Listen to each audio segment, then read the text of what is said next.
All right, my next guest is Erion Zekthi, who picked up a big win this past weekend. Von Flue choke in the first round over Dillon Tolbert at the latest Shamrock FC card. How are you, sir?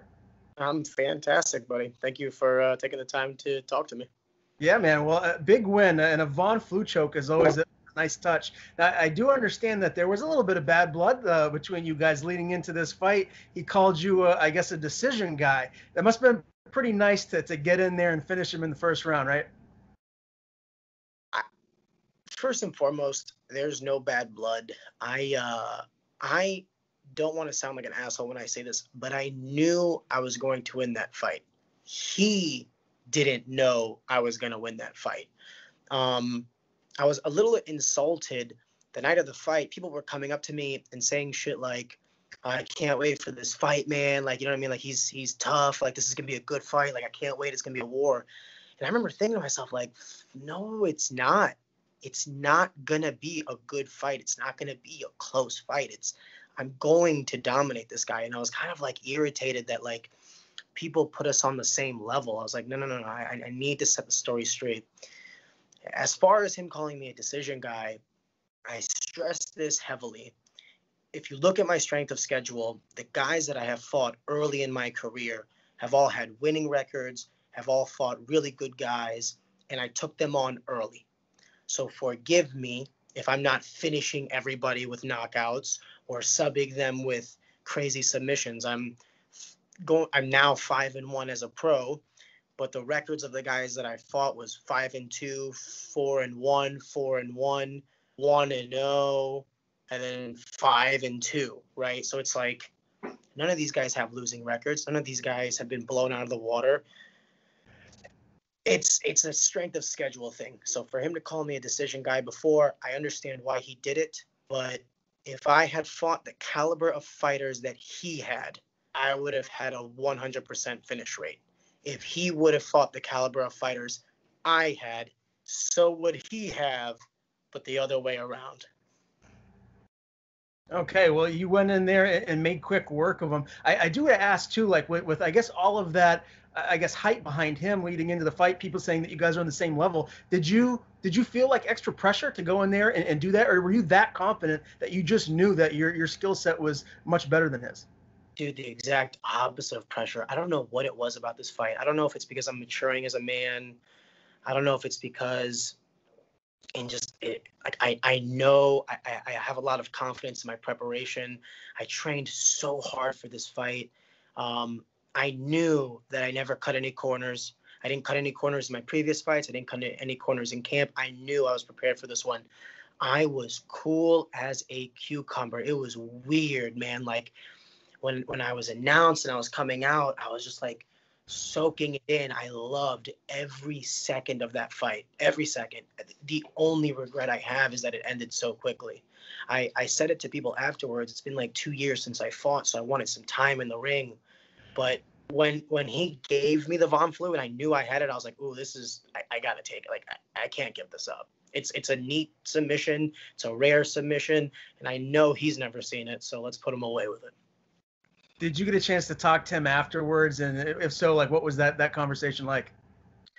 I talk a lot of shit before fights. I talk a lot of shit during fights. I talk a lot of shit. However, when the fight is over, all of that is in the past. And what I said to him in the cage was just that, hey, thank you for taking the fight. I appreciate you stepping up. You'll never hear me say anything bad about you. You know what I mean? So, and I'll honor that. So, I mean, that's what we did. I thanked him, and he knows what happened in that cage. I know what happened in that cage. He was kind enough to, not kind enough, but I've beaten people before, and then they go out there and say shit like, I got caught, or he wasn't as good as I thought he was. I just made a mistake. No, credit to Dillon. He came out and said, hey, I got my ass whooped. I got outclassed.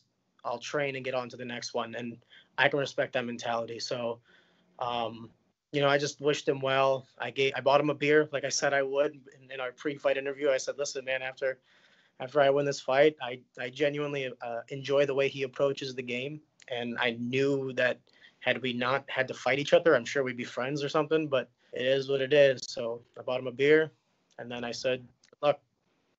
Well, congrats on the win. You really are one of those prospects that seem to be getting a lot of attention, and a call up to the UFC or they know it's Contender Series could be around the corner. I did want to ask you too, just fighting for Shamrock. It's a big promotion, man, and there were fans in attendance. I mean, the world's getting back to normal. How exciting was that for you? Dude, it was, my girlfriend's gonna hate me saying this, but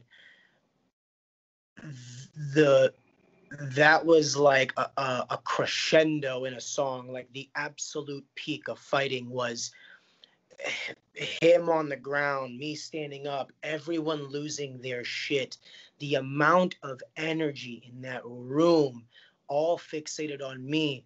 When I climb the cage and I can view everybody, and they're all with their phones, they're all looking at me.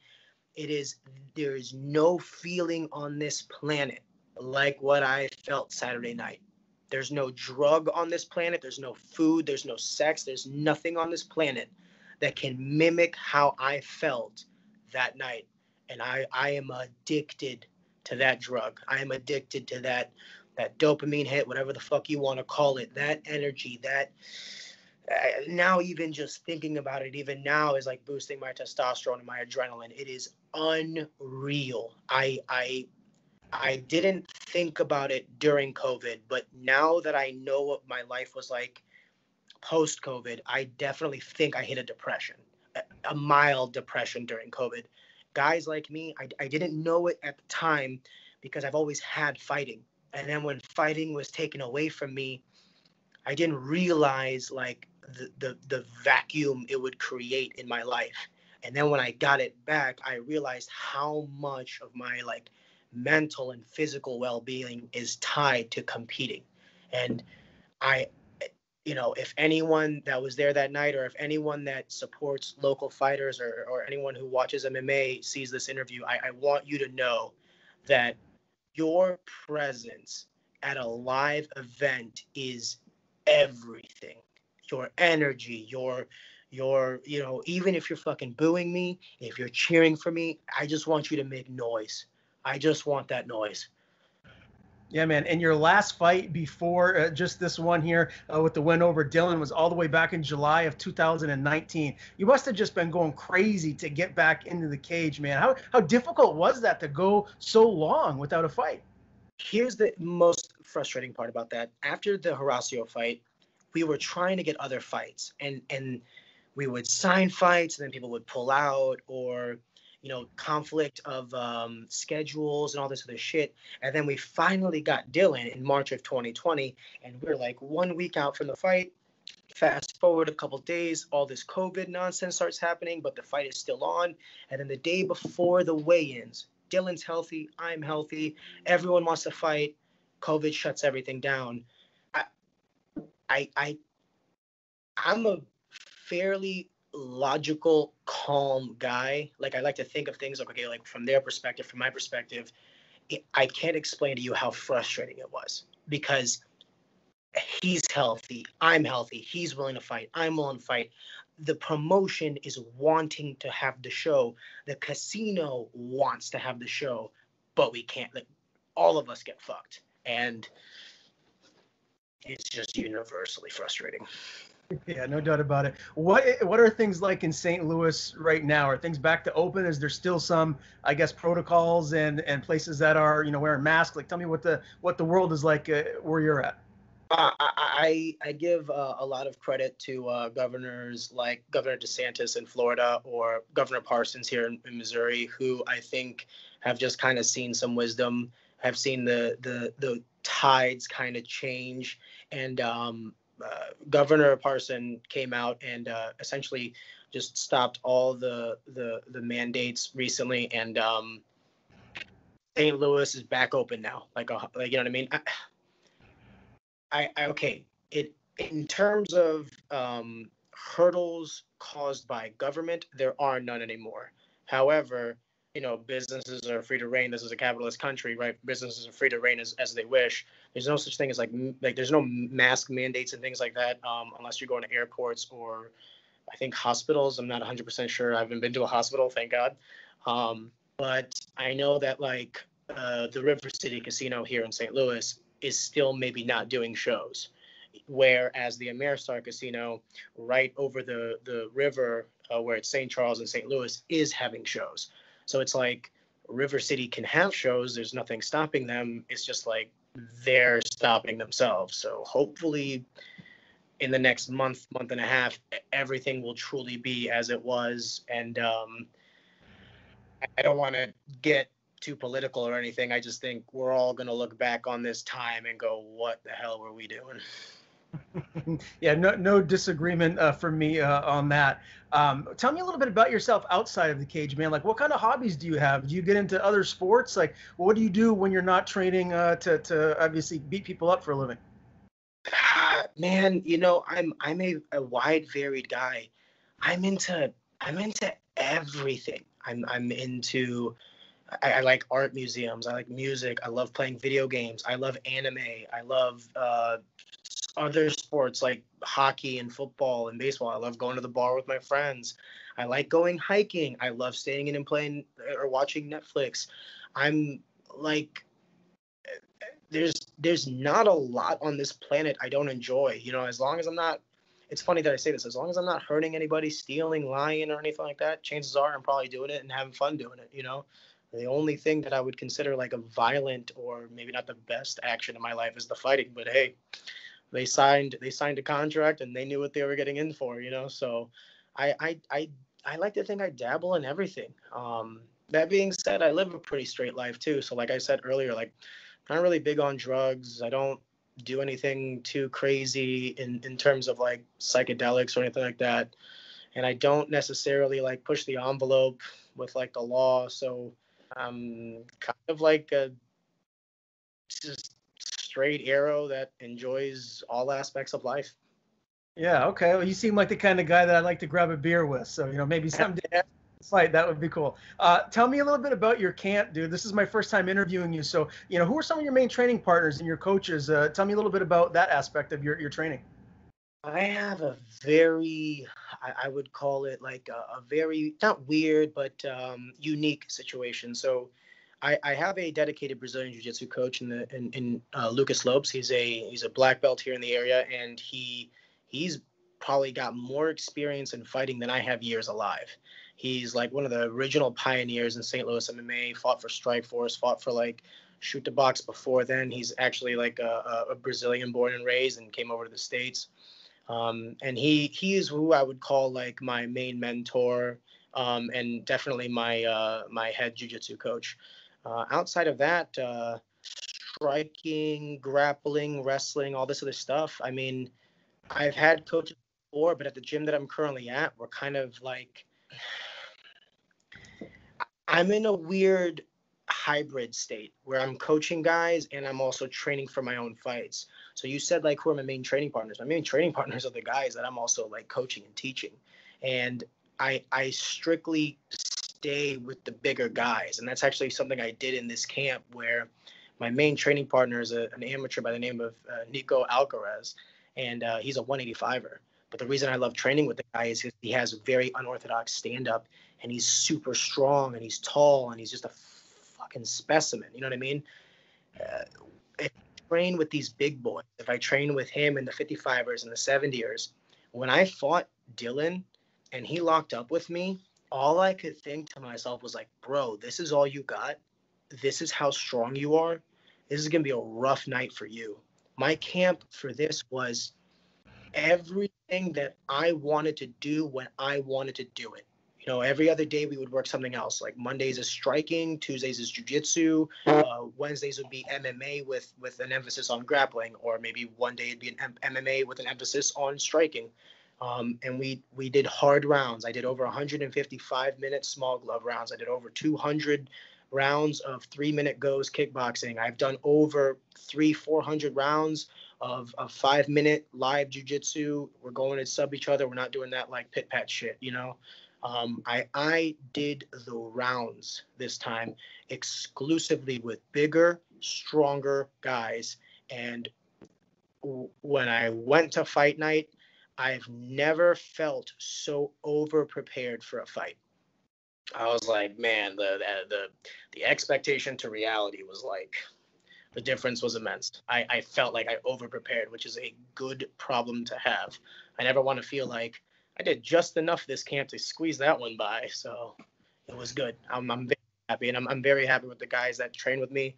I want to actually thank Nico and Jose and Chris and all these gentlemen that, I mean, they had their own fights too, and they would come in every day, even if they were tired, even if they were sore, and they put in work with me. And I know that a lot of fighters say like we put in work today and they train like an hour and hit mitts. And no, I'm talking about shin bone to bodies, small glove work and hard sparring rounds. And hey, you're sore, I'm sore, suck it up, let's fucking go. And I can't thank them enough.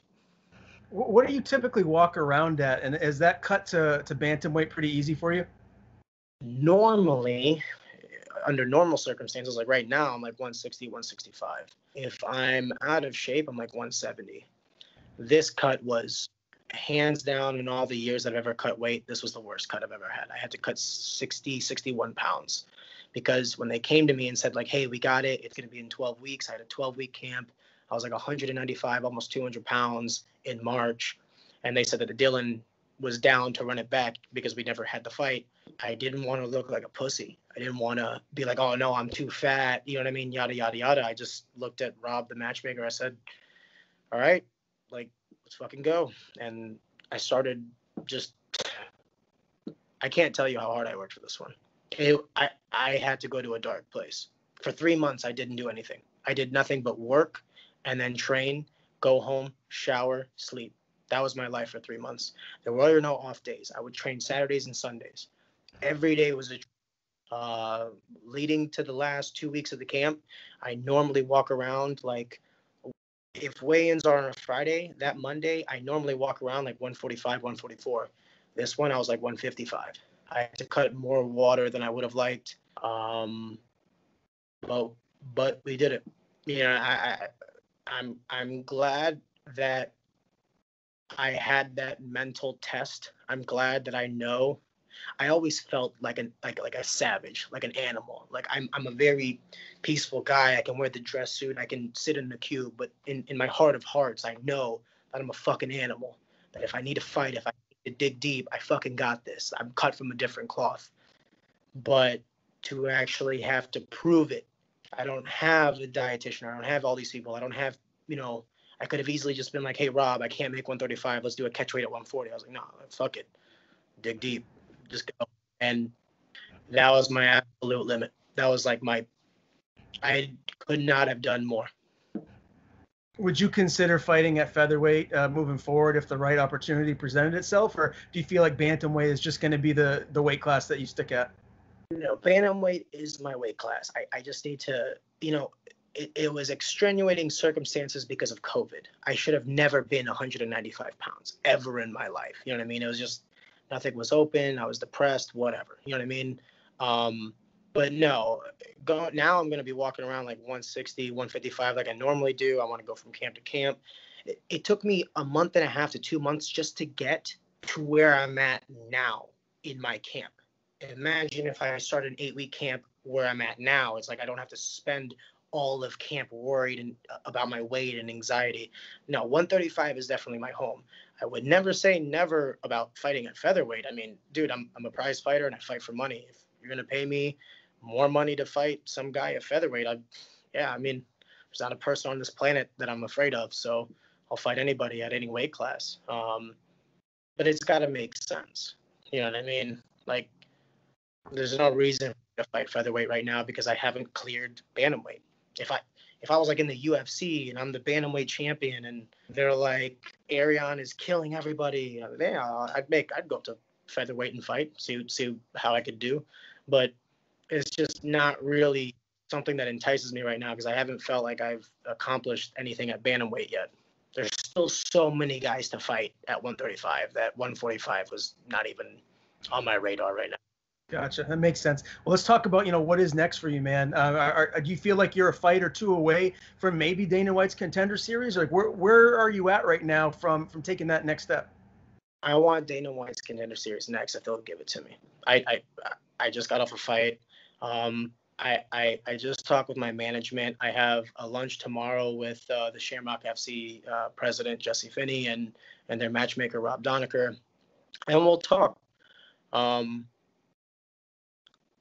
took 0 damage in this fight. I'm good. Give me like this week to just do some light training and enjoy my time off. You know what I mean? And then let's get something down on paper and start planning for the next one. I want to fight in September and I want to fight in December. I haven't fought for 2 years, so forgive me if I want to, jump in with a cannonball. That being said, yeah, I mean, I feel, and I said this before the Dillon fight, I feel like I have the skill set today to compete in the UFC. I just need the opportunity to prove it. I know I'm slick on the ground. I'm hard to hit on the feet. I've got awesome stand-up. I've got awesome jiu-jitsu. Great fundamentals in terms of grappling to where I can transition in positions. I have good cage awareness, range awareness, fighter IQ. The way I tackle this game is, I know I'm unique. I know because I beat the shit out of everybody every day. I don't have bad days. I don't have bad rounds. I'm the animal every day.